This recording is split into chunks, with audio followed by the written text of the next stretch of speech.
Des Premium Aroma Max kolona, pa to ima 5 naziva samo, jel? A svaki govori nešto o sebi.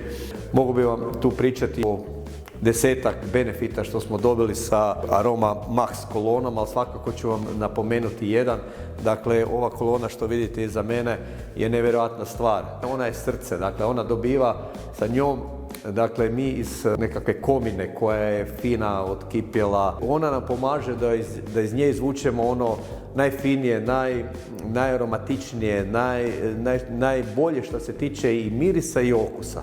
Dakle, da nema ove kolone to bi bio običan hotel, ali ona nam, zahvaljujući evo stručnjacima u Desu, u Subotici, kroz svoje dugogodišnje vjerojatno istraživanje su došli do toga da je to mora biti tako, a meni kao proizvođaču daje nevjerojatnu prednost u proizvodnji rakija.